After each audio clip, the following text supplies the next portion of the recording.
Hello, everyone, and welcome to another special edition of Brussels Sprouts Live. We're so excited to be recording in front of a live, albeit online live audience today. I'm Andrea Kendall-Taylor. And I'm Jim Townsend. And we're so glad you can join us. The world is undergoing seemingly seismic shifts. After a long period of confrontation with Russia and an especially intense 3 years of concerted effort to isolate and punish Russia for its invasion of Ukraine, the Trump administration is seeking to normalize relations. U.S. support for Ukraine, too, is being recalibrated. The Trump administration is openly criticizing President Zelensky, attempting to extract its minerals, and making major concessions before negotiations even begin, crippling Kyiv's standing in a future negotiation to end the war. And after its long commitment, decades-long commitment to Europe and its security, the Trump administration has signaled that Washington will no longer be primarily focused on European security, and there are open questions about whether the U.S. will withdraw troops from all countries that joined NATO after 1990 and even Kosovo. There's so much we have to put on the table for today's discussion, and we're very happy to be joined by two excellent experts, Emma Ashford and Stephen Wertheim, to discuss and maybe debate the ongoing shifts in transatlantic affairs. So welcome to you both, Emma, Stephen. It's so great to have you. Glad to be here. A longtime listener, first-time caller. Awesome. Love it. Okay, very quick intros. Emma Ashford is a senior fellow with the Reimagining U.S. Grand Strategy Program at the Stimson Center, and Stephen Wertheim is a senior fellow with the American Statecraft Program at the Carnegie Endowment for international peace. Before we get started, I want to let the live audience know that we will be soliciting questions from listeners through this recording, and so we encourage anyone that has a question they'd like to ask to do it. But to do that, you go on to cnas.org/live, and you can scroll down to the chat box. So I'm really eager to weave those questions into our discussion today. Let's just start with a really big, broad question, and love to get both of your views. Emma, maybe starting with you, of just how you would characterize what has played out and transpired over this last week, really. Yeah, I mean, it's certainly been an exciting week or two for those of us that follow transatlantic relations, a bit like drinking from a fire hose. I mean, look, I guess I would characterize it very simply. The U.S. has been trying to get Europe to do more on defense for a very long time, and it's been doing a good cop routine on that, right? Work with us, do more, we'll help you. Trump has come in and he has clearly decided to try the bad cop routine. And I think he has gone further than anybody might have imagined in that sense. But I don't think any of this should have come as a surprise. This is, I think, the logical continuation of, several decades of U.S. policymakers saying Europe needs to do more in defense, of at least a year and a half of particularly Republicans saying, that we need to pull back from Ukraine. So, for me, the thing that was surprising wasn't even really as much the way the Trump administration approached this as just how much of a shock it appeared to be to folks in European capitals. Great. I mean, I think this issue of should we be surprised or not surprised is a really interesting one. I actually keep thinking about Russia's invasion of Ukraine, and it was quite clearly telegraphed, and yet many people didn't want to believe that it would happen, and people would make the rational argument, oh, well, it doesn't make sense. And even though the U.S. warned, people were still shocked that it happened. And so, Stephen, really same question to you, but is there anything that you have found surprising? A lot of the particulars are surprising, for sure. I wouldn't have necessarily predicted the tenor of the Vance speech, Secretary of Defense Hegseth's specific remarks, given when they were. But it shouldn't be surprising to see President Trump say all kinds of different things and get into now a shouting match with Zelensky. But yeah, I think I agree with Emma that basically the big picture is not that surprising. We have a kind of announcement by the Trump administration that it wants to renegotiate the transatlantic relationship. That's what I think it all amounts to. And specifically that it wants to move quickly and as decisively as it can to try to bring about a rapid end to the war in Ukraine. But, I think nothing is set in stone about what exactly this administration's approach will be. We also saw a lot of different noises from members of the administration at different points in time over the past few weeks, including some partial walkbacks of statements that had been made.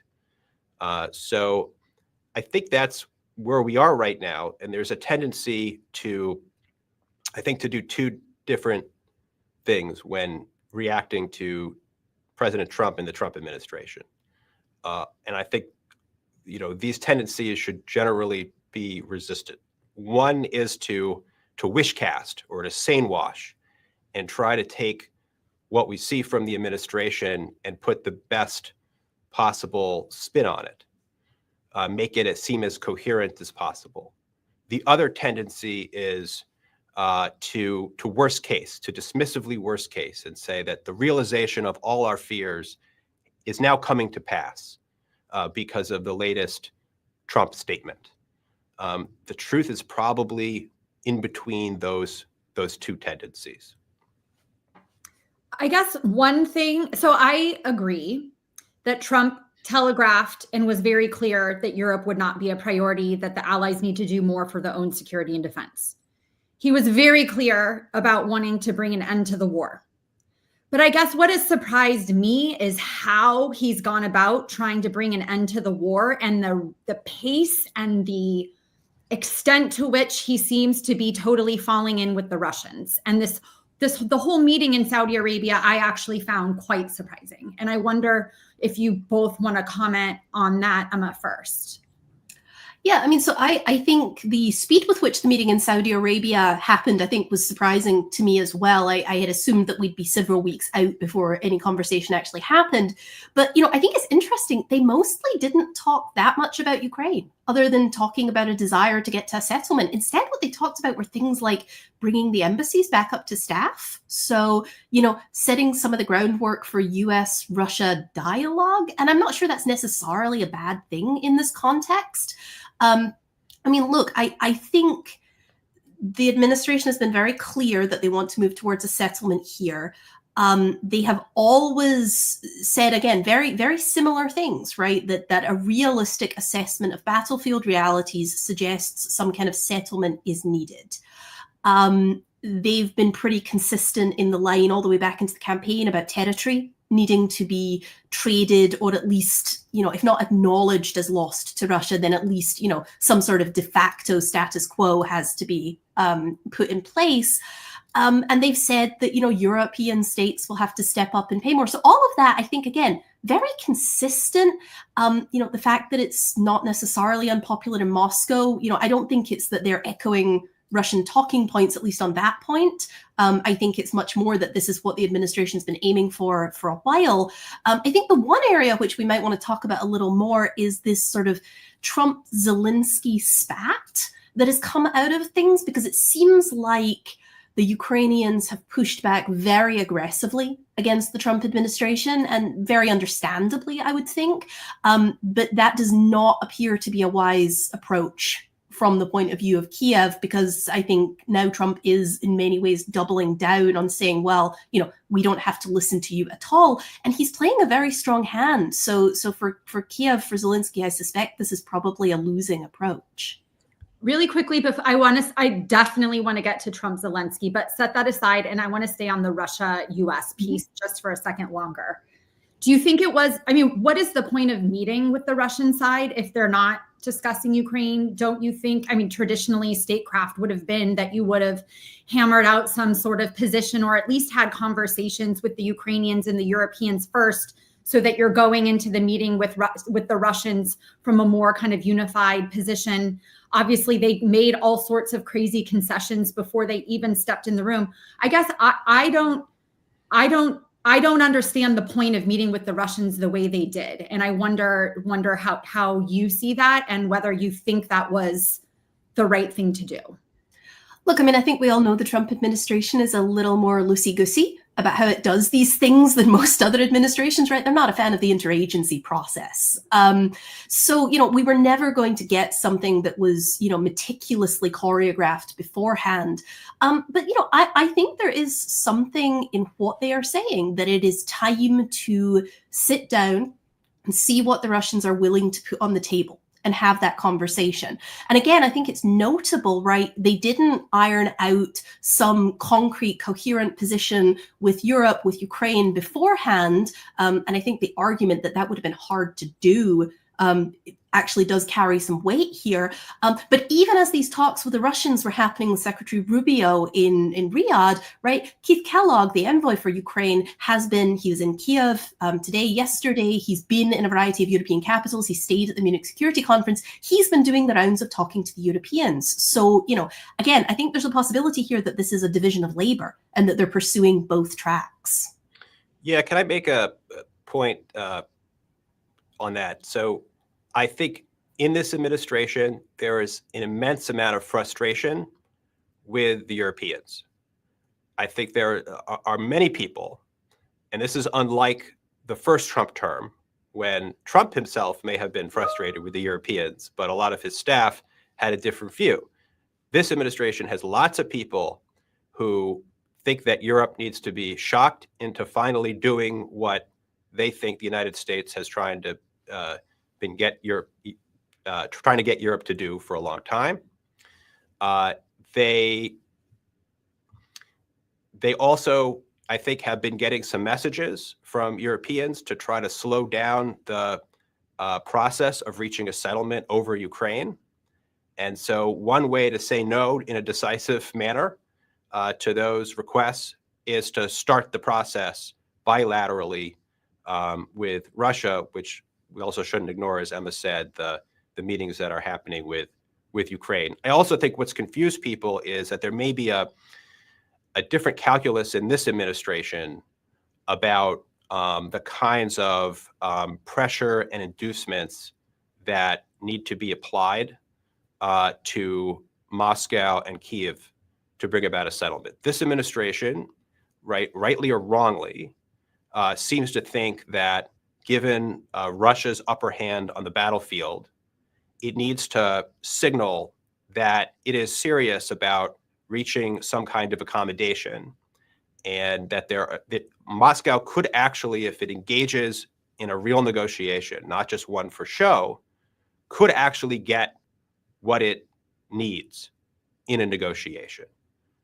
That would make some sense of Secretary Hegseth's so-called concessions, saying that it's unrealistic for Ukraine to take all its territory back since 2014, unrealistic for Ukraine to join NATO, at least as a part of a settlement of the war. And at the same time, I think there's a view that Ukraine, rather than needing persuasion, needs tough love would be too euphemistic, right? It needs real pressure. It needs to know this is a different United States, a different administration, and that even things like taking NATO off the table could ultimately help Ukrainian leadership to come back from a settlement and explain why the prize of NATO membership had not been achieved.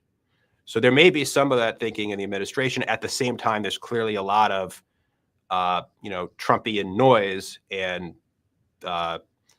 grievances, sometimes backed by claims that are simply not factual. So we have to try to sift through those different things. That's all very interesting, and thanks for your interventions, and thanks for appearing on our show as well. I look on that meeting in Saudi Arabia as a sign that they're trying to enlarge these talks. They don't want to focus just on Ukraine. It's a negotiating tactic to, depending on the kind of hand you hold, a strong one or not, is to try to put more things on the table to expand the discussion and bring in other things to use as trade bait or whatever it might be. And so it seems to me, particularly after the phone calls between Putin and Trump, that they have put some big things on the table now, much bigger than Ukraine. You mentioned earlier Trump talking about redoing the U.S. European transatlantic relationship in terms of security. Well, that's what Putin wants to do too. And there seems to be a lot of heat and light coming from talking about all the great things that can come from U.S. Russian cooperation in terms of business and rare earths and this and that, all this excitement. Let's get our embassies going again. Let's get working groups. We'll get these teams, they said, going to work on these things. And it sounds like Ukraine is just one of a number of things that they're going to be talking about. And a lot of what is decided between about Ukraine is going to be based on what the Russians and what the Americans agree on in a larger context. There might be trade-offs between what Putin wants Europe-wide versus what he might do in terms of trading something dealing just with Ukraine. So I think this is becoming three-dimensional chess with a lot of things at stake. And one of the big things is how quickly the isolation that the U.S. and the West put Russia into, that isolation has disappeared, except for maybe the Europeans who are left in the lurch and trying to figure out, so what do we do now? If the U.S. is now going full bore and talking about all these things over our heads, again, more than just Ukraine, what do we do now?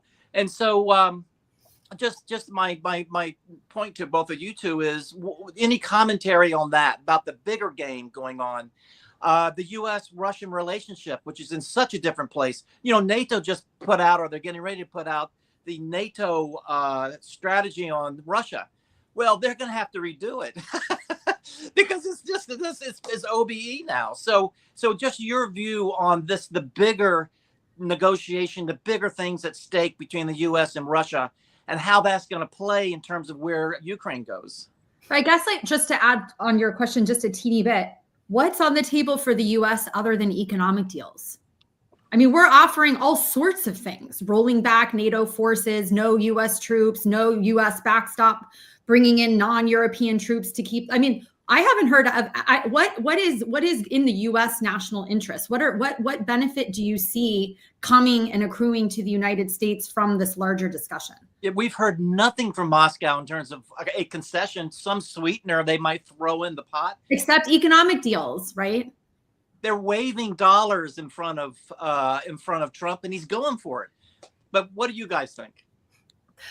So I might reframe that a little differently, perhaps. I think, yes, more things are on the table. I think the Trump administration is actually signaling that pretty clearly, that they are open to discussing things like transatlantic relations, European security architecture, NATO membership, things like that. And I think it's notable that these are things that have been either not on the table in prior discussions, like some of the US-Russia discussions immediately prior to the start of the war that failed. And these were things that actually did come onto the table in some of the failed attempts to resolve the war during it, right? If you go back to the Istanbul talks in May 2022, the Ukrainians and the Russians, without the US and the Europeans in the room, are talking about some of these issues, right? About NATO membership, about neutrality, about arms limitations. So I don't think it's at all unreasonable to put these things on the table.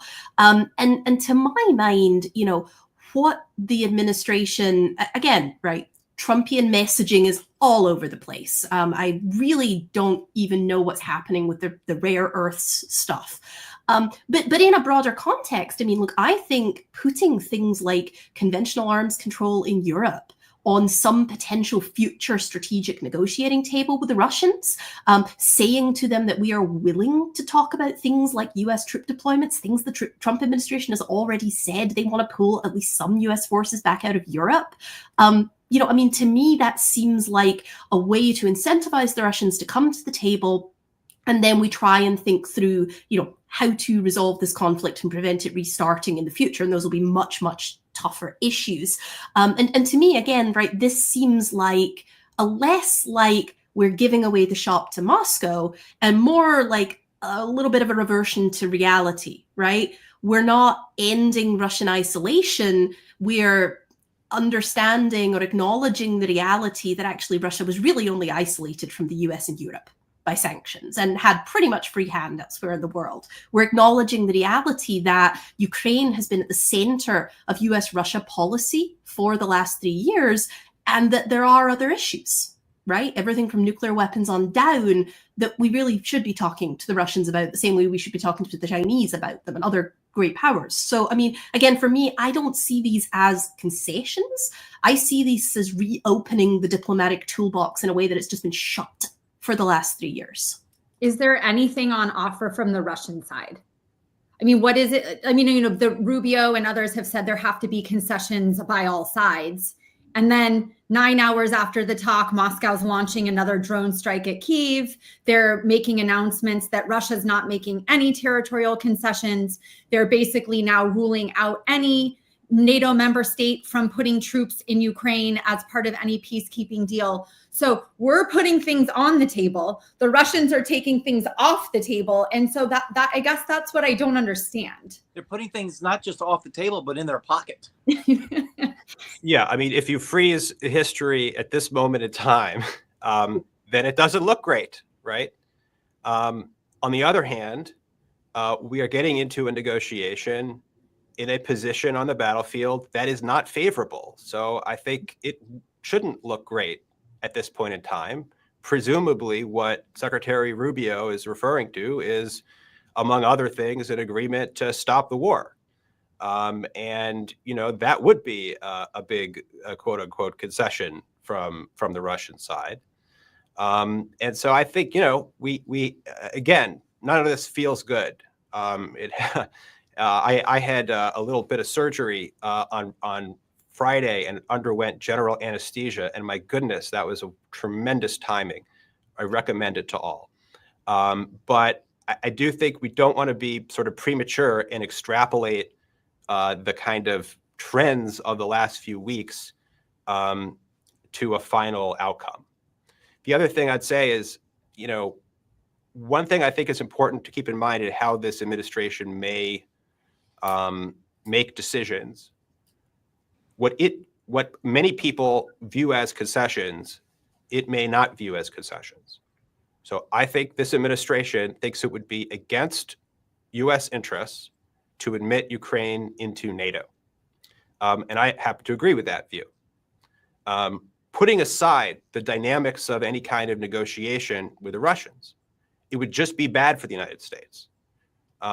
So, you know, is it a concession to say that it's unrealistic for Ukraine to join NATO as part of the settlement?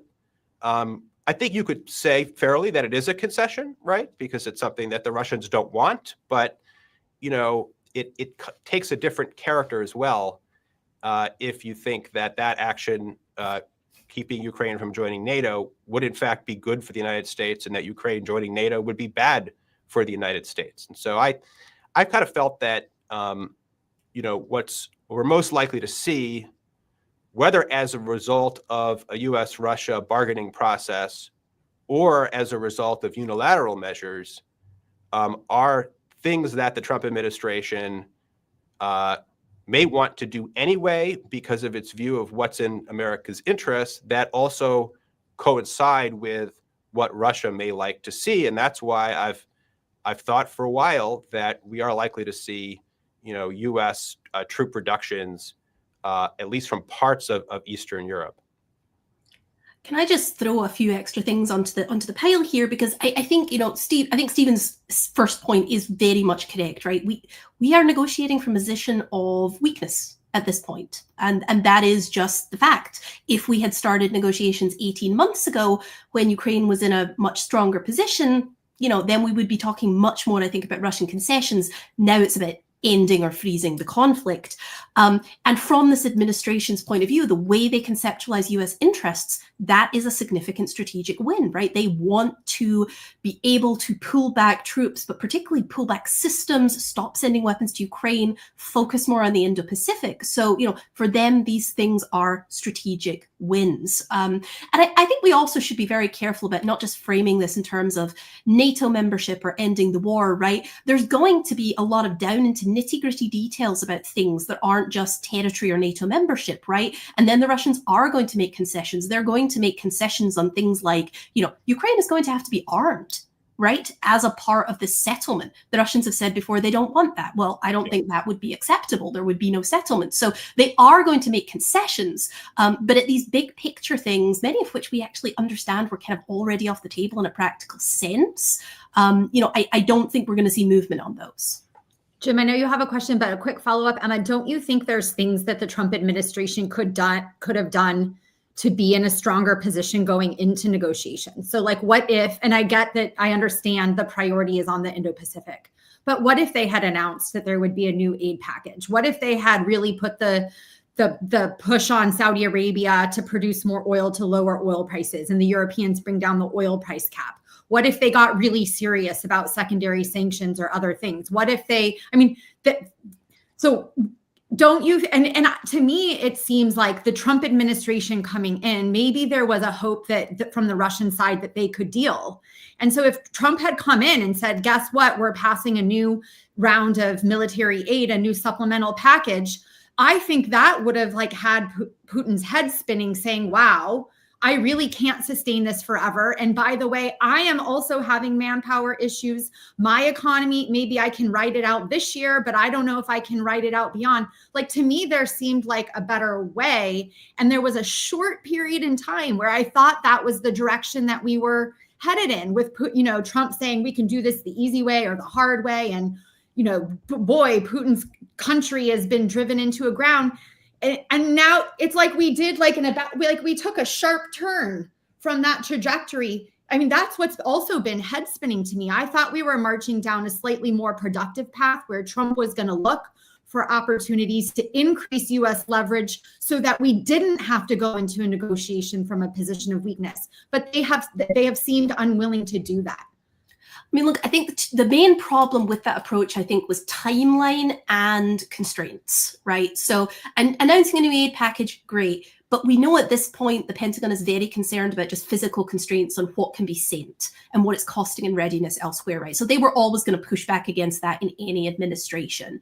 And then the timeline problem, right? I mean, the economic restrictions you talk about, well, we've been saying for 3 years that the Russian economy is going to collapse. Actually, honestly, we've been saying it since 2014 and before that since 2008, and it doesn't, right? So, yes, things are not great on the Russian side. I think that's part of why they're talking now, and that's good. But I don't think there's anything this administration could have done that would have fundamentally altered the situation on the battlefield, right? That Ukraine doesn't have enough men, that the Russians continue to make grinding gains, and that there's not really military equipment or money that we can send that will fix that problem in the short term. And so, the Biden administration, I think, got themselves very wound around, they got stuck in this position. They had to wait till Ukraine got to a better place in order to negotiate, and then Ukraine never did, and it got worse. And so, I think logically, I totally buy that argument. Practically, it didn't work, and I just don't think it would have worked this time either.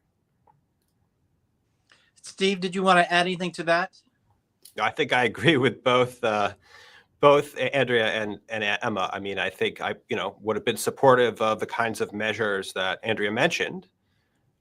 Maybe that could have helped, but I also think Emma's right that at the end of the day, they would not have fundamentally changed the question of, who has more leverage on the battlefield, is time on Russia's side or Ukraine's side.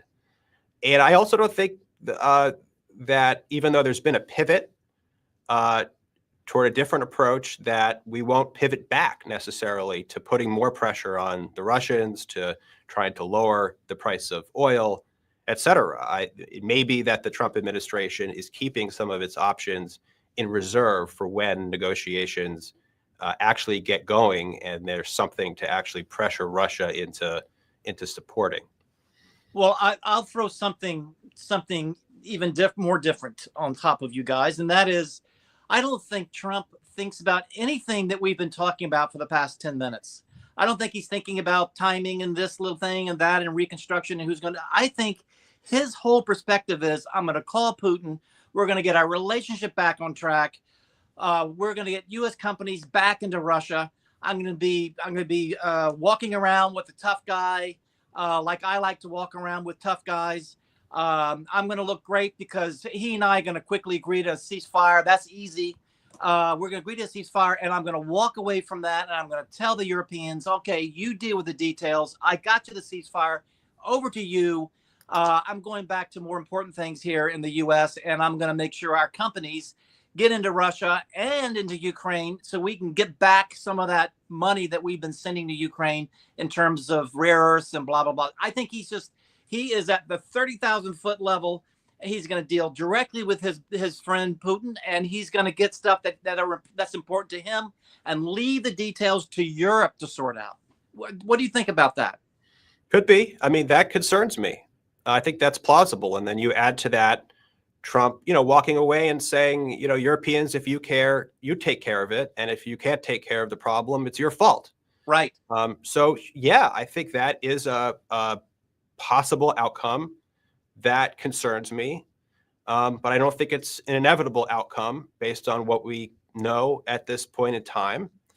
I think it is a positive thing that the U.S.-Russia meeting that occurred in Riyadh did not immediately lead to Trump-Putin talks, and instead talked about setting up a number of working level groups. Right. So in other words, it's not just about what Trump has in his mind. Trump had things in his mind in his first term with respect to Kim Jong-un, and that did not come to pass precisely because there was not enough diplomatic spade work and not a realistic set of proposals that were developed. So, I would just bear that in mind, even as I do share your concern. Emma, you can answer that too, but just let me layer on one more thing. So this is okay, well, what are the drivers of US policy here? So we've had the constraints argument. Now we've just had the personal leader to leader who's, do you want to be with the strong man or the victim in Ukraine? But the other, I think, theory that's percolating out there is the reverse Kissinger, that they're concerned about China and would like to employ Russia in order to push back. Do you think that has anything to do with this? Yeah. So, I mean, look, I think Jim is absolutely right about the president himself. I think you forgot that he wants the Nobel Prize. Right. I always, yeah. So he wants a big, beautiful deal, and he wants to walk away from it and be a peacemaker. But, I think the one good thing that we can say is that there are people around him, there are people in the administration who, have an interest in making sure this is not a fiasco, right? This is, I think, not like last time where many of Trump's advisors are not aligned with him on the issues. And I think genuinely, as Stephen said, what we saw coming out of Riyadh was, something that looked like a fairly realistic set of next steps. It wasn't an immediate summit. And so even if Trump doesn't think about these things, I suspect that his staff at least will not let him or will not push him towards that sort of very superficial deal that will collapse in a few months. So, from my point of view, I think we're still in that space. On the reverse Kissinger, look, we hear this all the time in DC. I actually remember right after the initial Russian invasion of Ukraine being at a meeting, and a bunch of DC folks were really excited because now we can peel China away from Russia.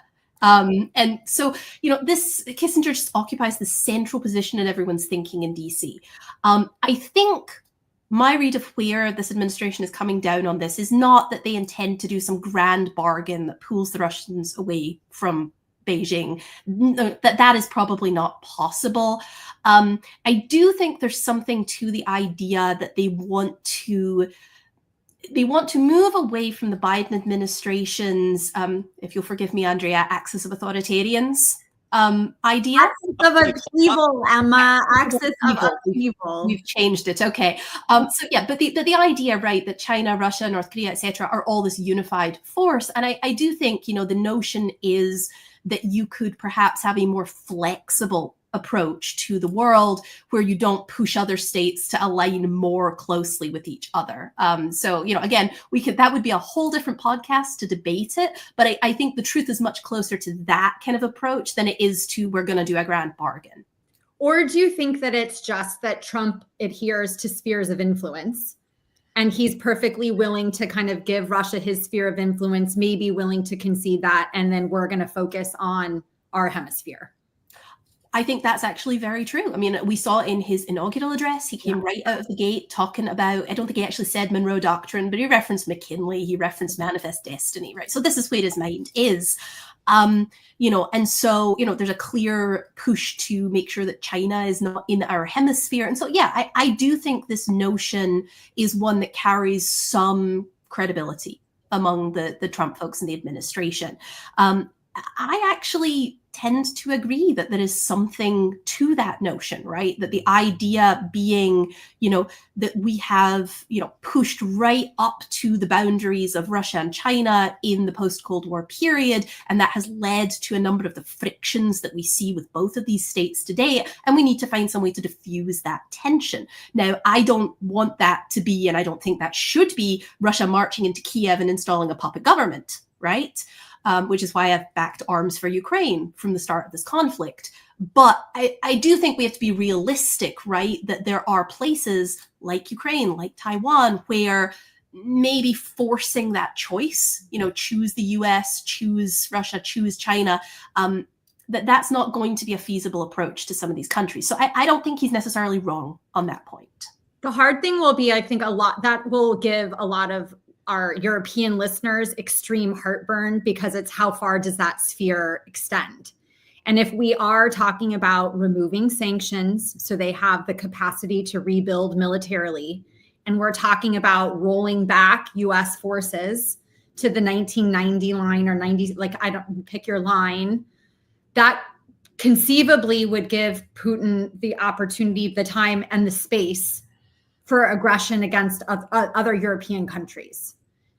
And I guess, so Jim, you chime in here too, if you're sticking on my point. Well, actually, go ahead and answer Andrea's, because it's a very important point. And Steve, you've got something to say too. And then I have something to say that's going to blow up the axis of upheaval. Okay, I don't know if we can do that, but that'd be a good thing. Yeah, no. Okay, but real. So I guess this idea of spheres of influence, I mean, what is the cost for U.S. prosperity and security? By basically signaling, and by the way, we're cutting our defense budget, we're rolling back troops, we're potentially removing sanctions on Russia. What are the signals?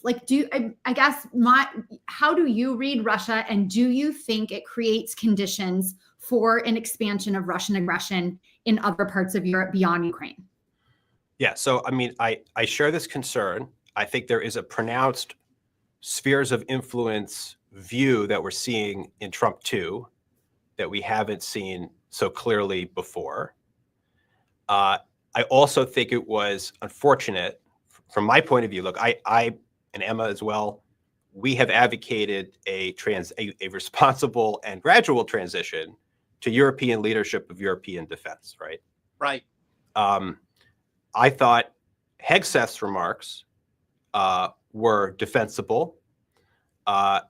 I thought Vice President Vance's speech was really unfortunate, because, not leaving aside some of the issues with promoting right-wing populist forces in Europe for a moment, it seems that he wants a weaker Europe, a more divided Europe, and is trying to boost the very forces in Europe that want to do less to make Europe capable as a defense actor. So I think there are mixed messages coming from the administration, and maybe just different views on what kind of Europe they want to see. So I'm concerned about how, a sudden transition, how that might provide a window of opportunity for Russia. At the same time, and obviously this president has a thing for strongmen, especially Vladimir Putin, right? That is hard to wrap one's head around. At the same time, I think it's still very unlikely that we're going to see the United States return to, 1990 NATO lines in terms of its conventional force posture in Europe in the next 4 years. It's at least by no means clear that that is what anybody in the Trump administration has in mind. I don't think it would be feasible, even if that's where some of them want to go. So we may get a much more modest approach coming out of this, in which case I think the benefits that Emma pointed to become real. The benefits of not being so close to Russian forces in Ukraine or elsewhere. The benefits of Europe being a more responsible actor that should carry more of the load for its defense. And I could say the same thing about Taiwan.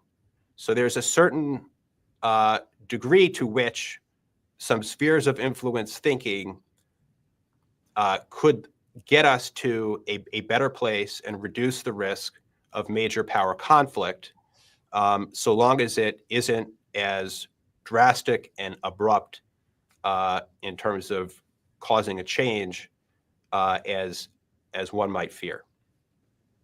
I probably don't agree with what you said, but I do think the phasing, the sequencing, I mean, it's an argument that Mike and I made in our last Foreign Affairs. Well, the prioritization is very important, so is the sequencing. And so yes. On that point, I agree with you very much. Jim. Thank you very much. That's fascinating to talk about spheres of influence in that way. And I agree with Andrea. I don't think I necessarily agree with you, but I think it's a very interesting concept. I mean, we've gone through how many courses in international relations talking about the evils of the spheres of influence, and now we're talking about, well, maybe there'd be some positives. So I think it's really something that is very interesting. But I want to go back to the reverse Kissinger just for a second. First of all, and most importantly, we've got to come up with another term than reverse Kissinger. I think of Kissinger doing a backflip, in some thing, and that's he's done the reverse. He spiked that reverse Kissinger. It's 100%. So let's do work on that. But on the axis of upheaval, which I agree with, and Andrea has been very great in pushing that, Andrea. I'm wondering if we're seeing a change in that. Whereas I can see you laughing, Andrea, but I'm not undercutting the theory here. Our life's work is going down the drain. No. But, a year ago, there was this so-called axis. I mean, people debate the word axis, but the Russians needed help from the North Koreans. They needed ammunition. They got infantry as well.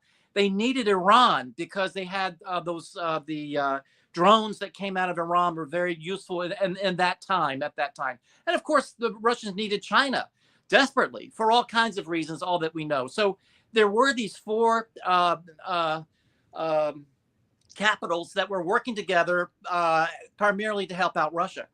Now, to my mind, that axis of upheaval is beginning to kind of break up, because if Putin is suddenly has stars in his eyes for normalizing relations with the United States, that there is going to be some things for Putin that are going to be great coming out of this, sanctions lifted, et cetera, you would think that if peace comes to Ukraine, and as the Russian defense industry continues to surge and produce things, suddenly Russia doesn't need China as much. Suddenly Russia doesn't need North Korea. They don't need the ammo from North Korea. The infantry hasn't turned out to be doing such a great job anyway. And then you have Iran, which is laying helpless in the Middle East under the boot of Israel, frankly. And so they're not going to be so much help for Russia either. So that axis that came together a year or so ago to help Russia and to work together, to somewhat work together, that suddenly is going to be loosened because of the Russian-U.S. rapprochement and the potential ending of warfare under some circumstances with Ukraine. So has that axis now actually become a China, Russia, U.S. axis of upheaval? Is that not a better term? Andrea, what do you think? I'm not jumping on that. Oh, Emma, Stephen, I don't know if you want to touch that one. I just think Jim is making a very powerful argument about the strategic benefits for the United States in bringing about the end to the war in Ukraine. It's not the only consideration that we have, but a lot of the coordination and cooperation among the so-called Axis members has been effectuated and accelerated by the war and by Russia's profound needs to be able to keep its war machine going. And I think that's the way we should be thinking about this problem, as opposed to the reverse Kissinger or an attempt to, join a new axis with Russia. I mean, I don't favor that, first of all. I don't think it's realistic. And Kissinger himself didn't, he came in after the Sino-Soviet split. He didn't effectuate a massive shift in Beijing's relationship to the Soviet Union. He exploited a fissure that already existed. So I think we should think about enlarging this space for the pre-existing conflicts of interest among the four countries, Right. Not about this kind of grand chess game that's very unlikely to bear any fruit. Emma, you can jump in really quickly. I do want to have the last at least 10 minutes to get back to Ukraine really quickly. And audience questions too. Yeah. Yeah, well, let me, I guess, sort of try to start as moving in that direction. Because, I think what Stephen's saying is right. And flexibility is the key. And that goes for not just for, perhaps not conceptualizing this as some unbreakable axis, right? There are differences between these states. We can exploit that. But I think flexibility is also needed on the transatlantic side, on the US and its allies side.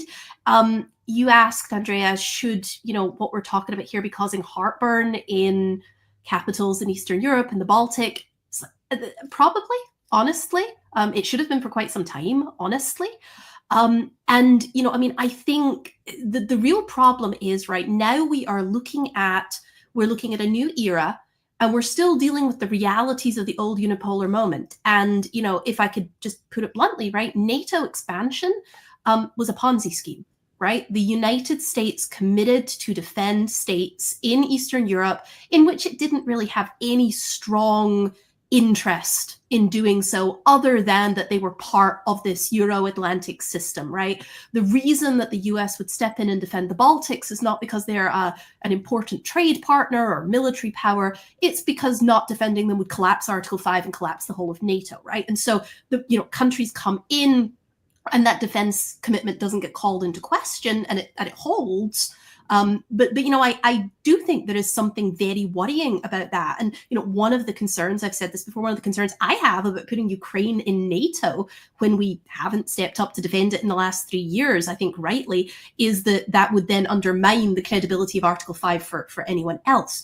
To my mind, the solution to all of this is shifting towards more European-led defense of Europe. Right, the credibility of states in Europe to work together, right? Poland with the Baltics, or the European Union working together on different things, on funding. The credibility of that is much greater than a US extended deterrent is.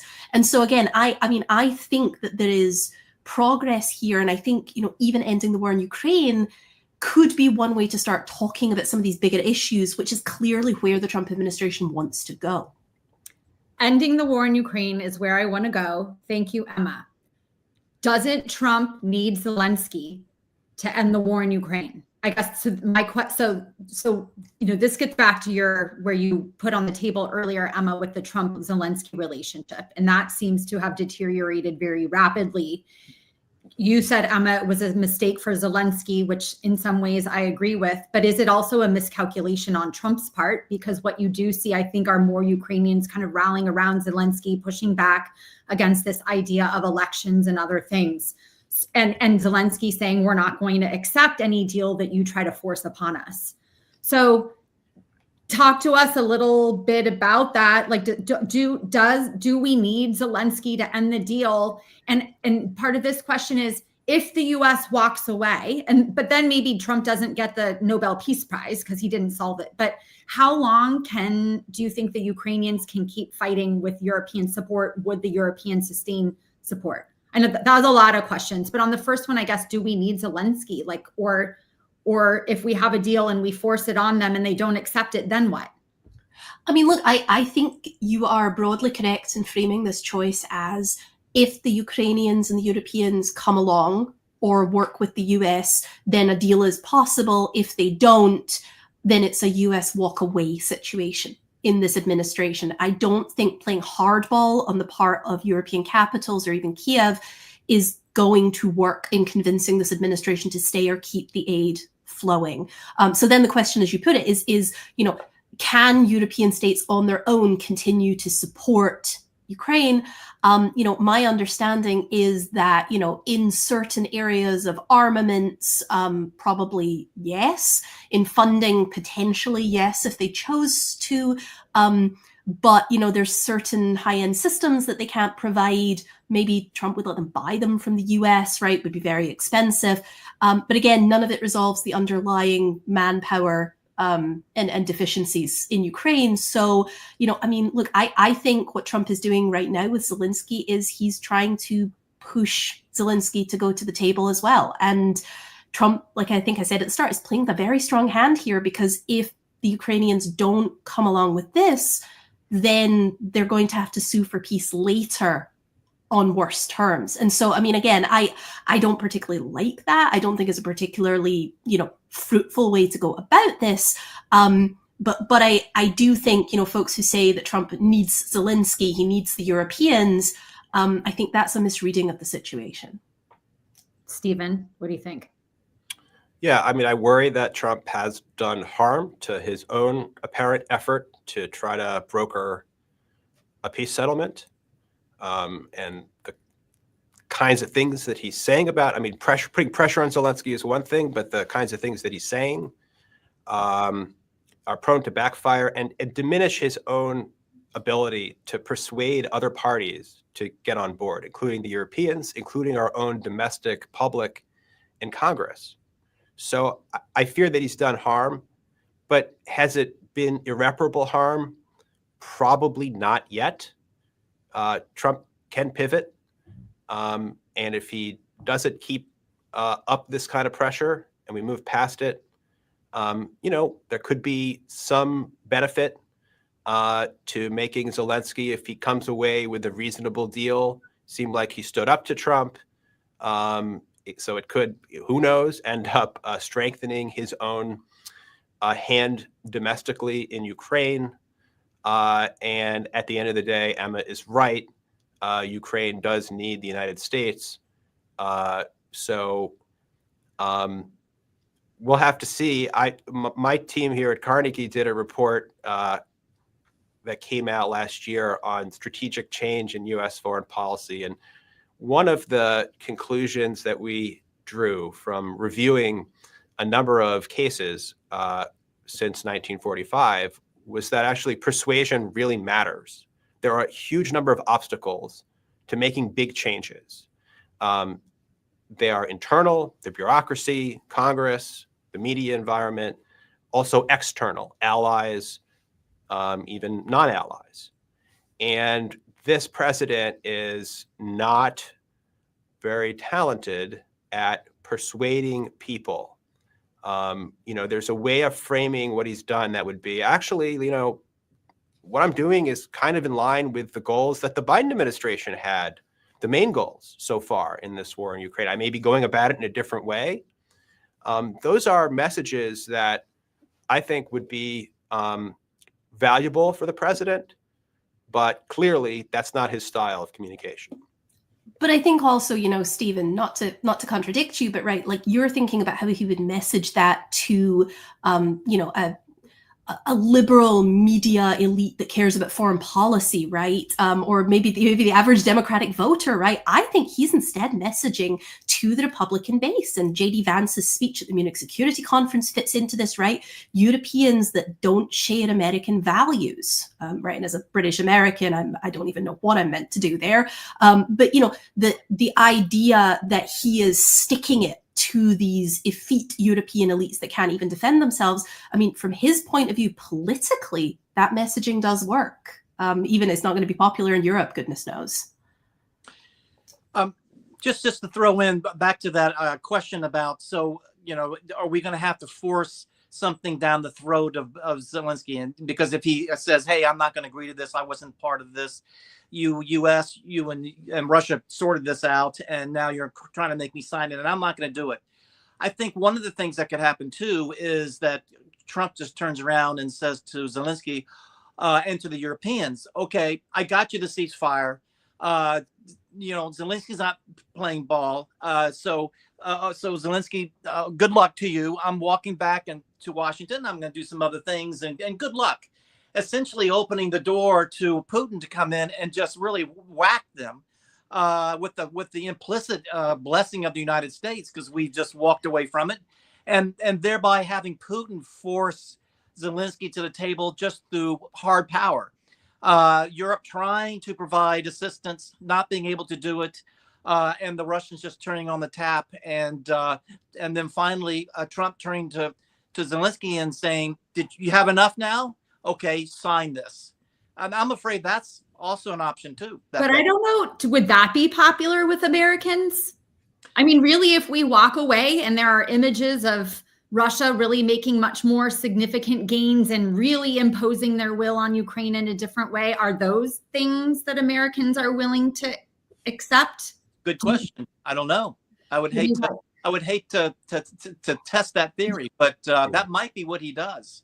It might I be. don't know that that's good for Trump. I mean, I don't know if Americans would accept those images. To be honest, I don't know what Americans will accept and not accept right in this moment, but I have doubts that that would be something that would be good for Trump. But would Trump care? Would Trump care if the Americans accepted it or not? He might not. He might not care. You'll say, "Look, I tried, guys. Don't throw rocks at on my watch," or like, well, that would be on his watch, but he'd blame backwards. But yeah, I don't know, Stephen. If you look at where polling is right now, right? I mean, yes, images in the media of Russian advances, would probably have some impact. But if you look where polling is right now on further aid to Ukraine, if this is something where Trump can blame it on Zelensky, right, or blame it on the Europeans, again, I do not see the American public pushing back on that at all. I'm not even sure I see lawmakers doing that. In fact, I might go even further and I might say, if this looks like something that, Zelensky is sabotaging, I strongly suspect there's going to be various places in Europe where we're going to start to see pushback against policymakers. I mean, we're, expecting elections in Germany just this weekend, but right, there are, particularly in Western Europe, some of the polling suggests that the public is moving against this as well. So, again, I don't think this is a political risk for Trump in particular. I'm not so sure about that. I think it would not be a good look for Americans, and a lot of Americans would not believe Trump's claims that Zelensky was the problem, et cetera. On the other hand, I think it's very plausible that Trump could reason the way we've been reasoning, that he could get away with this politically. Certainly, I don't know that he'd be wrong about that.